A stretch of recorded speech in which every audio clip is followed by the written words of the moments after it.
नमस्कार, मैं पार्वती गोदारा, सहायक आचार्य इतिहास, राजकीय महाविद्यालय छत्रगढ़। 2 माह के ग्रीष्मकालीन अवकाश के पश्चात आज अपन अध्ययन कार्य प्रारंभ करने जा रहे हैं। साथ ही कोरोना महामारी के काल में महाविद्यालय लंबे टाइम से लॉकडाउन के कारण बंद रहा, तो उम्मीद है सब स्वस्थ होंगे, मस्त होंगे। तो पुनः आपका नए सत्र में बहुत बहुत अभिवादन है। बीए द्वितीय वर्ष पेपर प्रथम मध्यकालीन भारत, जिसके प्रथम कालांश का टॉपिक अपना रहेगा मध्यकालीन भारतीय इतिहास के प्रमुख सोर्सेज। जैसा कि मानते हैं कि लगभग 1200 ईस्वी के आसपास से मध्यकालीन भारतीय इतिहास आरंभ हो जाता है। तो भारतीय इतिहास के प्रमुख सोर्सेज कौन से थे, इसी क्रम में अपन देखते हैं। तो मुस्लिम, जैसा कि अपन जानते हैं, मुस्लिम धर्म के अनुयायियों ने अपने धर्म की स्थापना के समय से ही ऐतिहासिक ग्रंथ लिखने आरंभ कर दिए थे। इसलिए भारत में भी मुस्लिम शासन की स्थापना के समय से अनेक ऐसे ग्रंथ लिखे गए जिससे हमें मध्यकालीन इतिहास की जानकारी मिलती है। क्योंकि मध्यकालीन इतिहास का अध्ययन भी अपन मूलतः 2 भागों में करते हैं, सल्तनत काल एवं मुगल काल। तो मध्यकालीन भारतीय इतिहास के सोर्सेज का अध्ययन भी अपन इन 2 भागों में डिवाइड करके करेंगे। तो यहाँ पर हम सल्तनत काल एवं मुगल काल के साधनों का पृथक रूप से अध्ययन करेंगे। तो सर्वप्रथम सल्तनत कालीन ऐतिहासिक सोर्सेज। इतिहासकार A.L. श्रीवास्तव के अनुसार इस काल के अधिकांश साधन फारसी तथा कुछ अरबी भाषा में लिखे गए।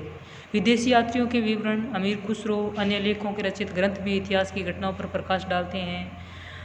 इसके साथ साथ मुद्राओं तथा अभिलेखों के अध्ययन से भी तत्कालीन शासन व्यवस्था एवं राजनीतिक दशा का पर्याप्त ज्ञान हमें मिलता है। तो ऐतिहासिक सोर्सेज के रूप में जो पहला ग्रंथ है वो है चचनामा। चचनामा मूलतः इसकी रचना अरबी भाषा में की गई थी, किंतु कुछ समय बाद इसका फारसी में अनुवाद अली बिन अबू बकर कुरफा के द्वारा किया गया था। चचनामा में अरबों द्वारा सिंध विजय का वर्णन है। 712 ईस्वी में मोहम्मद बिन कासिम का जो सिंध पर आक्रमण हुआ, तो मोहम्मद बिन कासिम की सिंध विजय के पूर्व तथा उपरांत उस क्षेत्र की दशा का ज्ञान हो जाता है। तो ये चचनामा जिसमें अरबों की सिंध विजय का उल्लेख किया गया है। नेक्स्ट, तारीख ए सिंध या तारीख ए मासूमी।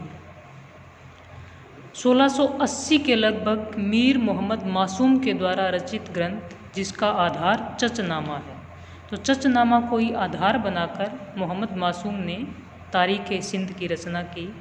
जैसा कि नाम से स्पष्ट है, तारीख ए सिंध, तो इसमें मोहम्मद बिन कासिम की सिंध की सफलता के कारणों का अध्ययन किया गया है। तो चचनामा, तारीख ए सिंध, सिंध विजय का वर्णन।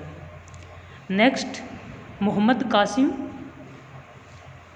फरिश्ता द्वारा रचित सिंध का इतिहास है। तो मोहम्मद कासिम, ये फरिश्ता के द्वारा लिखा गया था, इसमें भी सिंध का वर्णन किया गया है। तो आरंभिक तीनों ग्रंथ चचनामा, तारीख ए सिंध और मोहम्मद कासिम, ये तीनों सिंध की विजय का या सिंध के इतिहास का वर्णन करते हैं। नेक्स्ट, तारीख उल हिंद, बहुत ही महत्वपूर्ण ग्रंथ है 11वीं शताब्दी का। तो तारीख उल हिंद ख्वारिज्म निवासी अबू रेहान अल-बरूनी के द्वारा, अल-बरूनी मोहम्मद गजनवी का समकालीन था। इसको मूलतः अरबी भाषा में लिखा गया है। 11वीं शताब्दी के बाहर के निवासियों के जीवन व्यवस्था तथा भारतीय साहित्य और विज्ञान का वर्णन किया गया है। अब तारीख उल हिंद को 11वीं सदी का भारतीय इतिहास का आईना भी कहा जाता है। इसमें मूलतः 11वीं सदी के इतिहास की जानकारी हमें मिलती है। अबू रेहान अल-बरूनी था, मोहम्मद गजनवी के समकालीन था, मोहम्मद गजनवी के साथ भारत आया था, तो उसके द्वारा भारतीय इतिहास का जो वर्णन किया गया था वो तारीख उल हिंद में वर्णित है। नेक्स्ट है तारीख ए यामीनी।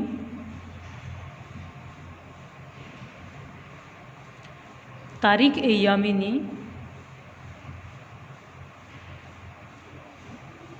उतबी के द्वारा लिखी गई थी, जो मोहम्मद गजनवी का सचिव था। तो मोहम्मद गजनवी के सचिव अल उतबी द्वारा अरबी भाषा में लिखित ग्रंथ है। इस ग्रंथ में सुबुक्तगीन, एवं मोहम्मद गजनवी के 1020 ईस्वी तक के भारत पर हुए आक्रमणों की विस्तृत व महत्वपूर्ण जानकारी प्राप्त होती है। महमूद गजनवी द्वारा भारत पर किए गए आक्रमणों का कारण उतबी ने भारत में इस्लाम धर्म का प्रसार करना बताया है। अब मोहम्मद गजनवी का भारत पर आक्रमण का क्या उद्देश्य था, ये अलग अलग इतिहासकारों के द्वारा अलग अलग मत हैं। कुछ का मानना है कि मोहम्मद गजनवी का उद्देश्य लूटपाट धन की प्राप्ति करना था। उसी क्रम में अल उतबी का मानना है कि भारत पर गजनवी के आक्रमण का उद्देश्य इस्लाम धर्म का प्रसार करना था। तो तारिक ए यामीनी गजनवी के सचिव उतबी के द्वारा अरबी भाषा में लिखित ग्रंथ है।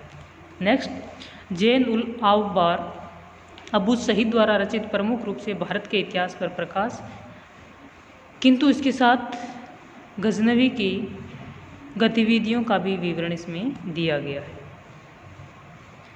कहा जाता है कि इस ग्रंथ में घटनाओं का वर्णन तथा तिथियां लगभग अप्रोक्सीमेटली सही मानी जाती है, तो अधिक विश्वसनीय माना जाता है तिथियों के आधार पर ये ग्रंथ। नेक्स्ट देखते हैं।